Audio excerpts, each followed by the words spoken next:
어찌하여 그렇게 낙심하셨습니까? 라는 제목으로 시편 42편 1절에서 11절 묵상을 나누도록 하겠습니다. 첫 번째는요, 낙심을 주는 상황과 공격을 대비하십시오 라는 것입니다. 낙심을 주는 상황, 공격이 우리에게 찾아옵니다. 또 하나님을 믿는 사람에게 그런 상황이, 공격이 찾아온다는 것입니다. 시인이 이제 어떤 사람이었냐, 나도 어떤 사람인지를 한번 볼까요? 그 시편 42편 4절에 내가 전에 성의를 지키는 무리와 동행하여 기쁨과 감사의 소리를 내며 그들을 하나님의 집으로 인도하였더니, 이렇게 나오고 있습니다. 그 성일이 뭡니까? 거룩한 날에, 예배하는 날에, 어떻게 우리로 치면 주일날 많은 사람들과 함께 막 기쁜 찬양, 감사의 찬양을 올려드렸던 그런 예배자였고요. 그리고 또 많은 사람들을 하나님의 집으로 인도하였던 사람, 그러니까 얼마나 하나님에 대해서 진심이 있고 다른 사람들에게도 야, 저 사람 하나님 믿는 사람이야 하는 어떤 전도자로서의, 증인으로서의 삶을 살던 사람이었습니다. 그런데 이런 사람에게도 낙심을 주는 상황이 찾아온다는 것입니다. 또 어쩌면 영적으로 보자면 이런 사람은 매우 중요한 인물이기 때문에 낙심하게 하려고 하고 그의 발목을 잡으려고 영적인 공격이 있다는 것을 우리는 오늘 생각할 수 있습니다. 하나님께서 이 내 편을 안 들어주시는 것 같은 상황이 우리 가운데 있을 수 있습니다. 하나님, 저 이렇게 열심히 하나님 믿는 사람인데 어떻게 제 편을 들어주지 않으십니까? 라고 섭섭할 수 있는 그런 상황들이 우리 인생에는 찾아옵니다. 그리고 또 마치 정말 나와 함께 하시는 걸까? 그렇다면 어떻게 이런 일이 있지? 라는 상황들이 우리 가운데 찾아온다는 것입니다. 오늘 이 시편 저자에게도 찾아왔었습니다. 그러니까 시편 저자는 이렇게 고백합니다. 42편 9절에 내 반석이신 하나님께 말하기를 어찌하여 나를 잊으셨나이까? 내가 어찌하여 원수의 압제로 말미암아 슬프게 다니나이까? 이렇게 고백했다는 것입니다. 어떤 상황인지 아시겠죠? 어찌하여 나를 잊으셨습니까? 어떻게 내 편이 안 되어주십니까? 이렇게 고백하고 있다는 것입니다. 그리고 더 화가 나고 힘이 드는 건 하나님을 없다고 하고 하나님을 모르는 원수들은 잘 되고 자기 인생에서 강성하여지는 것 같습니다. 하나님은 그 사람들을 망하게 하시고 보복해 주셔야 되는데 그들을 막 깨닫게 하셔서 나한테 와가지고 좀 무릎을 꿇게 해주셔야 되는데 이게 그렇게 되지 않는다는 것입니다. 그러니까 하나님이 없다고 이렇게 하는 사람들이 잘 사는 것을 이제 보고 있으니까 이 속이 상하는 거죠. 그리고 또 심지어 나에게 공격하는 사람들이 잘 사는 것 같으니까 너무나 속이 상하는 거죠. 나보다 여러 가지로 상황이 나은 것을 보니까 뭔가 씁쓸한 거죠. 저들은 돈도 더 잘 버는 것 같고 자식들도 더 잘 되는 것 같고 하는 일마다 더 형통한 것 같고 노는 것도 되게 잘 노네. 재밌겠다. 이런 여러 가지를 보면서 속이 상하는 순간들이 찾아온 것입니다. 거기에 더해서 원수의 직접적인 공격들도 있는 거죠. 시편 40편 3절에 이렇게 말하거든요. 사람들이 종일 내게 하는 말이 내 하나님이 어디 있느냐 하오니 내 눈물이 주야로 내 음식이 되었도다. 이게 무슨 말입니까? 사람들이, 믿지 않는 사람들이, 하나님을 제대로 인정하지 않는 사람들이, 아니면 하나님을 믿지만 나에게 하는 말이 야, 너 하나님 믿는데 너 왜 이렇게 된 거냐? 이렇게 자꾸 물어보고 하나님 진짜 있는 거 맞아? 네가 믿는 하나님? 이렇게 속상하게 공격을 한다는 거죠. 이런 말 한마디에 우리의 마음이 확 이제 낙심, 무너져 버리잖아요. 그래서 시인이 울었대요. 밤낮으로. 그리고 또 시편 42편 10절에는 내 뼈를 찌르는 칼같이 내 대적이 나를 비방하여 늘 내게 말하기를. 말이 이게 칼같이 들어온다는 겁니다. 내 하나님이 어디 있느냐? 또 계속 반복되죠. 네 하나님 어디 있어? 라는 겁니다. 하나님 믿는 삶이 이런 거야? 근데 너 사는 모양과 상황과 형편은 왜 이렇게 초라해? 이런 칼같이 찌르는 공격들이 우리의 마음을 상하게 할 때가 있습니다. 이게 직접 듣는 일이 없더라도 마음속의 생각들로도 이제 우리를 공격할 때가 있는 거죠. 아무도 얘기하지 않았어요. 그런데 여러분들이 제가 또 인스타그램 같은 거 보다가 막 그런 막 공격들을 무언의 공격들을 받는 것 같이 내 안에 그런 말들이 찾아올 때가 있습니다. 네 하나님 어디 있어? 그런데 우리가 첫 번째 낙심을 주는 상황과 공격을 대비하라고 했잖아요. 이 메시지인데 그러니까 이 공격, 이 원수의 공격, 낙심을 주는 상황을 이상히 여겨서는 안 된다는 것을 우리는 알아야 합니다. 그것을 알고 있는 것이 유익합니다. 공격이 있다는 것을 모르면 이게 갑자기 공격을 당하고 갑자기 맞는 거죠. 그러니까 얼마나 놀라서 더 크게 무너지겠습니까? 그러니까 우리 성도들은 이 믿는 성도의 삶에도 정말 영적인 공격이 있고 이런 상황들이 생길 수 있다라는 것을 미리 인정하고 있는 것, 아는 것은 유익합니다. 이제 사실 예수님께서도 이 공격을 당하셨거든요. 이 시편의 주인공이 사실 예수님이시거든요.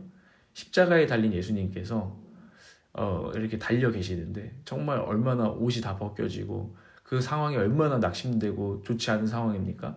제자들은 다 떠나가고 하나님 나라에 대한 이야기를 했는데 하나님 나라 세울 사람들이 다 떠나가고 버리고 이거 뭐 이제는 심지어 이방인들 로마인들의 손에 이제 못이 박혀가지고 십자가에 달려 계십니다. 이거 얼마나 큰 낙심되는 상황입니까? 거기에 원수들이 막 조롱합니다. 네가 하나님의 아들이면은 네가 정말 하나님의 아들이면 내려와봐 스스로 구원해 보라고 하면서 원수들이 얼마나 공격을 하고 조롱을 했습니까? 예수님께서는 그래서 괴로워하시면서 엘리 엘리 라마 사박다니 하시면서 아버지여 아버지여 어찌하여 나를 버리시나이까? 이 시편 40편 9절을 인용하셔서 어찌하여 나를 잊으셨습니까? 어찌하여 나를 버리셨습니까? 라고 괴로워하십니다. 그런데 예수님은 그 가운데서 결국에는 이 공격을 당하셨고 죽으셨으나 부활하셔서 승리하셨다는 것을 우리는 압니다. 하나님께서 예수님을 버리지 않으시고 그 오른편으로 높이셔서 하늘과 땅의 모든 권세를 주셔서 그 이름을 존귀하게 하신 것을 우리는 압니다.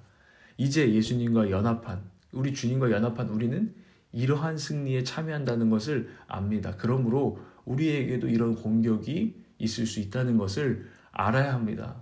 그리고 그 공격을 이길 능력도 주실 것을 알아야 합니다. 성도님들, 우리 형제 자매님들 아셔야 합니다. 이 영적 싸움과 영적 승리에 대해서. 그러니 우리가 오늘 살아가는 이 시간 가운데에서 주님과 동행하는 시간 가운데서 공격에 대비하십시오. 이 땅에서 성도의 삶 가운데 영적 전쟁, 공격, 낙심케 하려는 세력이 있음을 이상히 여기지 마십시오.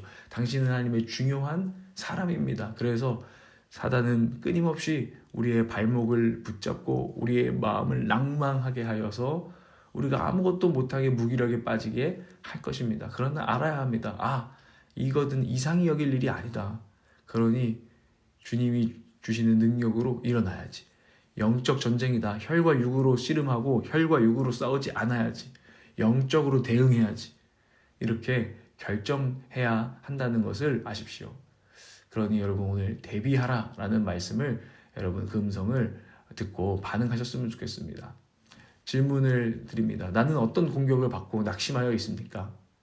그리고 그 가운데에서 영적 전쟁을 하고 있습니까? 아니면은 혈과 육의 전쟁을 하고 있습니까? 당신은 어떻게 대응하고 있습니까? 그리고 두 번째입니다. 두 번째는 어떻게 대응해야 될지에 대한 것인데 기다리고 기억하며 찬양을 선택하라는 것입니다. 기다림. 첫 번째는 기다림입니다. 이게 무슨 말이냐면 하나님께 소망을 주는 것. 이것이 기다리는 거예요.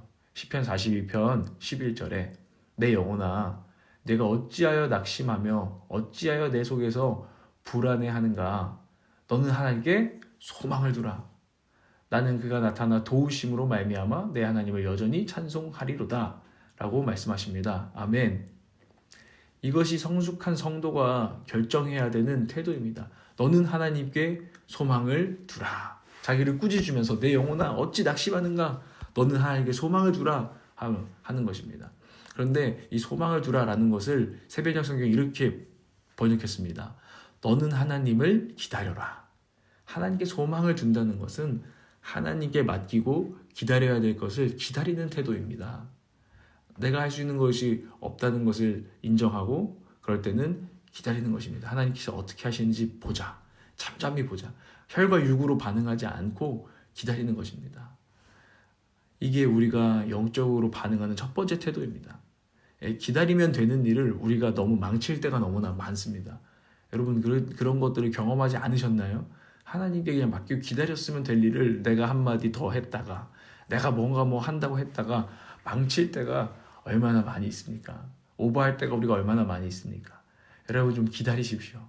하나님의 나타나 도우심을 기다리십시오. 얼마나 위로가 되지 않습니까? 하나님 나타나실 것이고요. 하나님 도우실 것입니다. 하나님께 소망을 두시고 기다리십시오. 이게 첫 번째 우리가 선택해야 될 태도입니다. 그리고 우리 두 번째의 태도는 기억하라는 것입니다. 이미 이루어졌던 하나님의 구원과 은혜의 사건들이 우리의 삶에 얼마나 많이 있습니까? 그것을 우리는 가만히 두면 잊어버리는데요. 이렇게 어려울 때마다 오히려 그것을 과거를 돌아보면서 여러 가지 후회되는 일을 돌아보는 것이 아니라 주님의 은혜와 구원을 기억하라는 것이 두 번째 태도입니다. 기억. 시편 42편 6절이 이렇게 그래서 말해요. 내 영혼이 너무 낙심하였지만 그 낙심한 것을 인정합니다. 힘듭니다. 요단 땅과 헤르몬과 미사엘 산에서 주님만을 그래도 생각할 뿐입니다. 이렇게 말합니다. 이게 이제 새 번역인데요. 이 개역개정에서는 미사엘 산에서 주를 기억하나이다라고 말하고 있습니다. 기억하라는 거예요. 요단 땅, 헤르몬, 미사엘 산 이 모든 곳이 이 시편의 기자가 하나님의 구원과 은혜를 누렸던 장소들이거든요.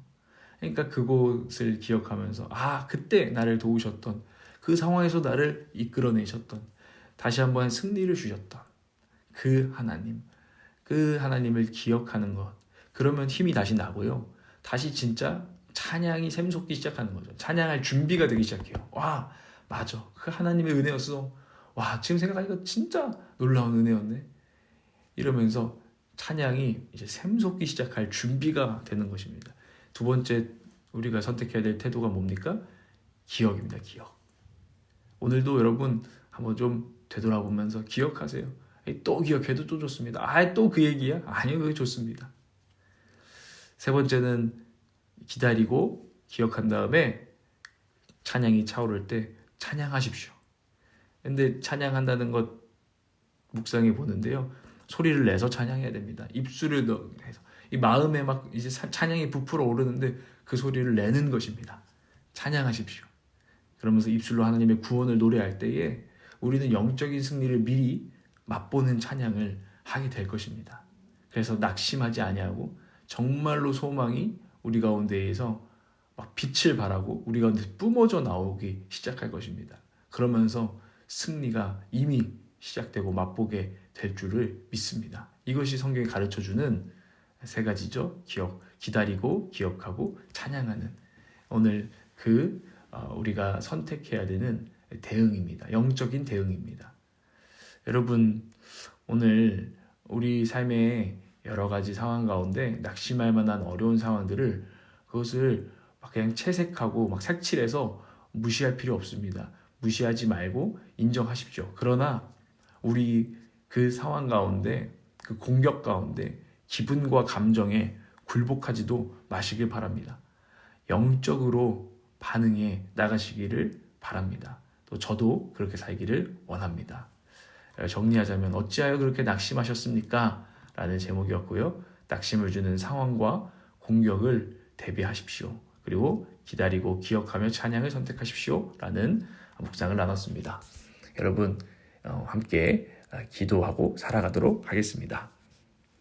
하나님, 우리가 낙심할 만한 상황들이 때때로 옵니다. 또 어떤 작은 상황도 사단의 공격 때문에 한 가지 칼 같은 말 때문에 우리의 마음이 낭망하고 낙심할 때도 있습니다. 하나님, 이 성도들의 삶, 너무나 귀한 성도들의 삶 가운데 오는 공격을 하나님 막아주십시오. 또 우리도 그 공격을 오늘 이 말씀을 통해서 대비합니다. 주님 예수 그리스도와 함께하는 이들에게 오는 공격, 그러나 우리는 부활할 것이고 승리할 것을 믿으며 대비합니다.